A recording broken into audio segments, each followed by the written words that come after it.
आता त्यांचंच रक्त आहे म्हणल्यावर काय बोलणार? नाही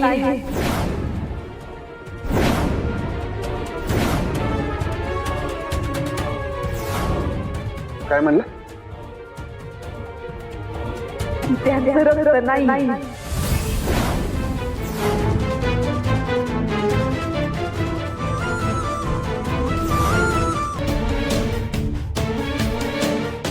म्हणजे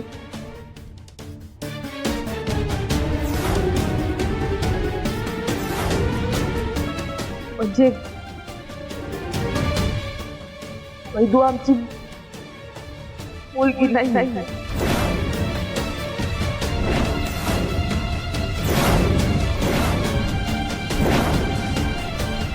काय? हो तुम्ही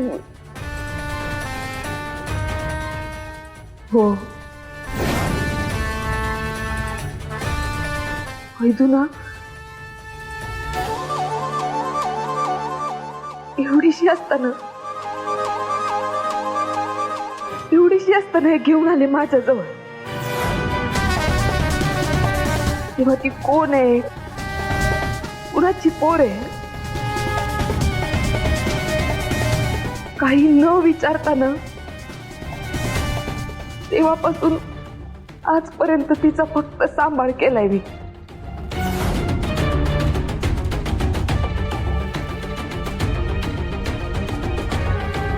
हे जेव्हा तुमच्या घरातून पैसे घेऊन गेले त्या दिवशी हाकललं तुम्ही तिला घरातून. वैदू आली होती घरी जाब विचारायला त्यांना. यांच्यात आणि तिच्यात एवढं कडाक्याचं भांडण झालं की त्यांनी सुद्धा तिला घराच्या बाहेर हाकलून दिलं. तिला म्हणाले तू आमची लेक नाहीये. ऐकून ना पायाखालची जमीनच सरकली. अहो तिला आता असं वाटायला लागलंय जावई बापू की ती एकटीच आहे. या जगात तिच्यासाठी कोणीच नाहीये. नाहीये ना बाप आहे, न सासर आहे, न माहेर आहे, न नवरा, कोणीच नाहीये. ऐकू काय काय बोलताय तुम्ही? म्हणजे खरंच तुमची मुलगी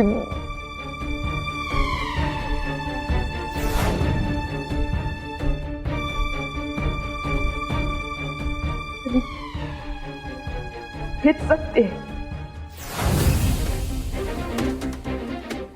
म्हणून जावई बापू, म्हणून तुम्हाला एवढ्या कळकळीने सांगते, वैदूशी बोला. एकटी पडली अहो, समजून घेण्याचा प्रयत्न करा. एक मिनिट. तुम्ही आणि एजंट त्यांचे आई वडील नाही आहेत तर मग त्यांचे खरे आई वडील कोण आहेत? मग